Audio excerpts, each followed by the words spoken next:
আসসালামু আলাইকুম, welcome back to my channel. আজকে আমি আপনাদের সাথে শেয়ার করব এই রমজানে কিভাবে বাসায় মজাদার ছোলা বুট তৈরি করে নিতে পারেন। তো চলুন দেখে নেই কীভাবে আজকে আমরা ছোলা বুটটি তৈরি করব। প্রথমে আমি এখানে সরিষার তেল দিয়ে নিচ্ছি 2 চামচের মতো। সরিষার তেল এটা অপশনাল, আপনারা চাইলে সয়াবিন তেলও ব্যবহার করতে পারেন। তারপরে নিয়ে নিচ্ছি আমি এখানে কিছু পরিমাণে পেঁয়াজ কুচি। পেঁয়াজটা আমি হালকা করে ভাজবো, বেশি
আমি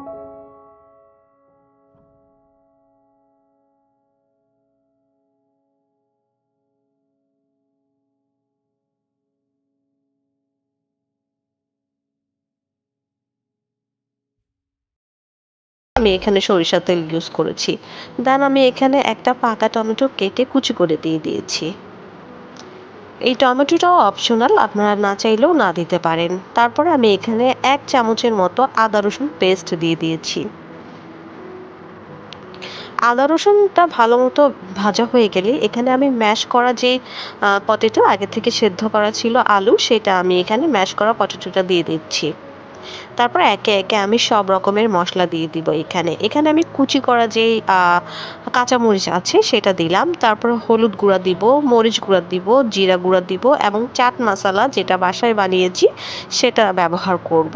আপনারা যদি মনে করেন যে আপনাদের চাট মশলা রেসিপি দরকার, তাহলে অবশ্যই আমার কমেন্ট বক্সে অবশ্যই কমেন্ট করবেন। আমি আপনাদেরকে সাহায্য করব চাট মশলার যে রেসিপিটা সেটা দেওয়ার নেক্সট টাইমে। সো আমি এখানে সবগুলা মসলা একদম আলুর সাথে ভালো মতো মিশিয়ে নিব।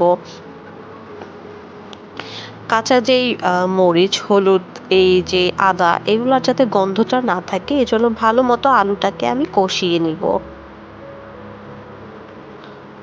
মোটামুটি আমার কষানোটা হয়ে যাচ্ছে। আলুটা আপনারা সেদ্ধ করে পিস পিস করেও দিতে পারেন। আমি একটু গ্রেভির জন্য আলুটাকে আসলে ম্যাশ করেই দিয়েছি।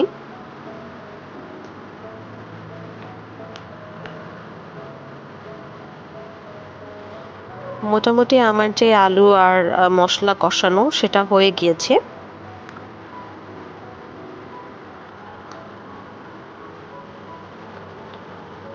দেখতেই পাচ্ছেন তেল বের হয়ে গিয়েছে কষানোর পরে। যেহেতু আমার কষানোটা মোটামুটি হয়ে গিয়েছে, তারপরে এরপরেই আমি ছোলা যে বুটগুলো আমি সেদ্ধ করে রেখেছিলাম সেটা অ্যাড করে দিব। অবশ্যই ছোলা বুট যেদিন সেদ্ধ করবেন তার আগের দিন বা সকালবেলা, যদি বিকেলে বানান সকালবেলা অবশ্যই সেটাকে একটু ভিজিয়ে রাখবেন। ভিজানোর পরে যদি একটু ফুলে যায় ছোলা বুটটা, তারপরে সেদ্ধ করবেন। এখন আমি ছোলা বুটের সাথে আমার যে মশলাটা আছে সেটা ভালো মতো করে কষিয়ে নিব।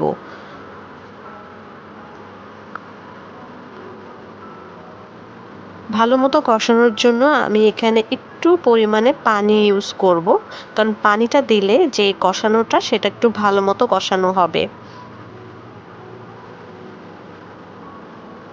মশলাটাকে ভালো মতো রান্না করতে হবে।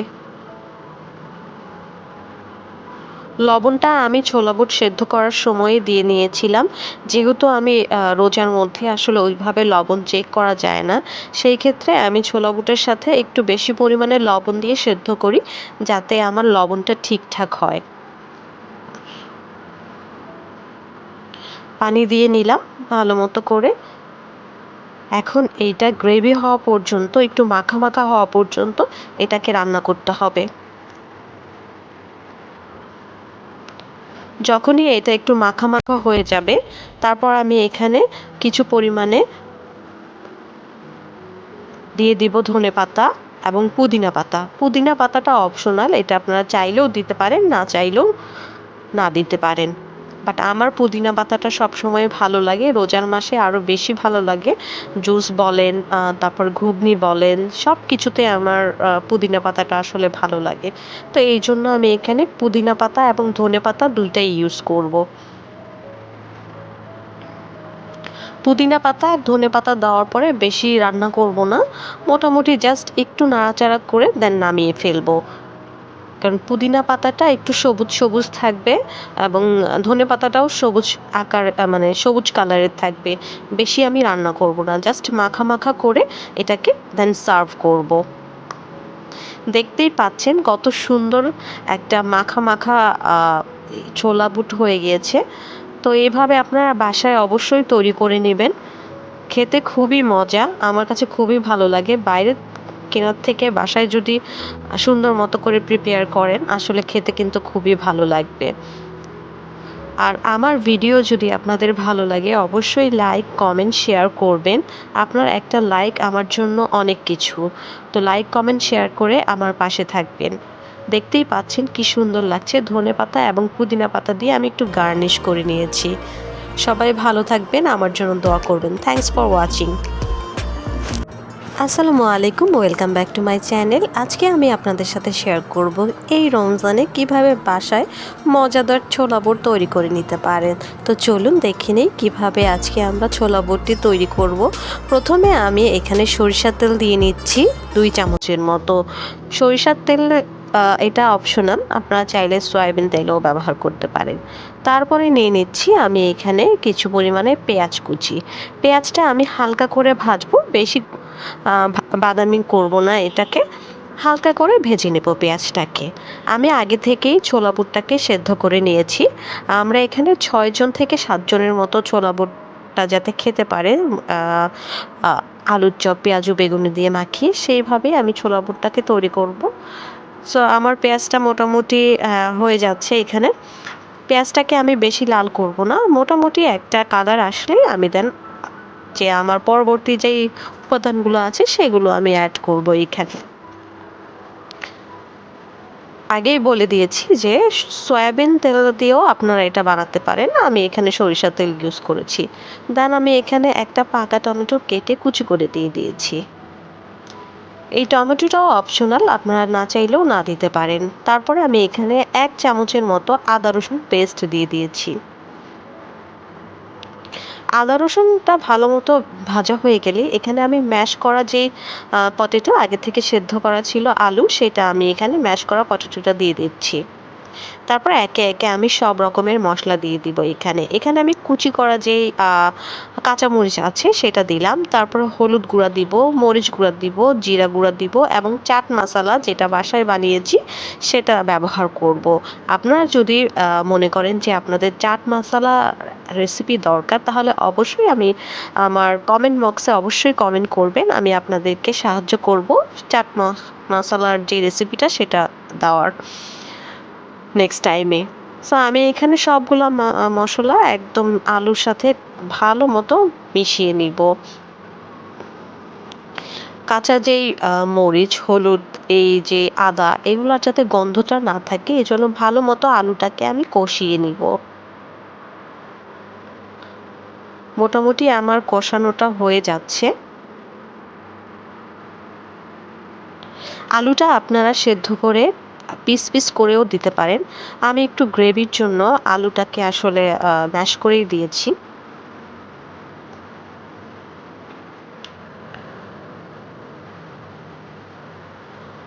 মোটামুটি আমার যে আলু আর মশলা কষানো সেটা হয়ে গিয়েছে।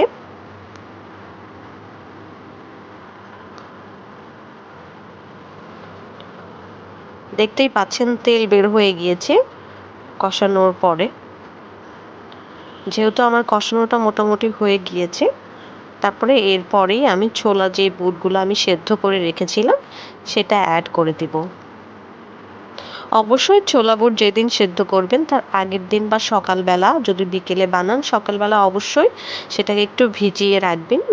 ভিজানোর পরে যদি একটু ফুলে যায় ছোলা বুটটা, তারপরে সেদ্ধ করবেন। এখন আমি ছোলা বুটের সাথে আমার যে মশলাটা আছে সেটা ভালো মতো করে কষিয়ে নিব।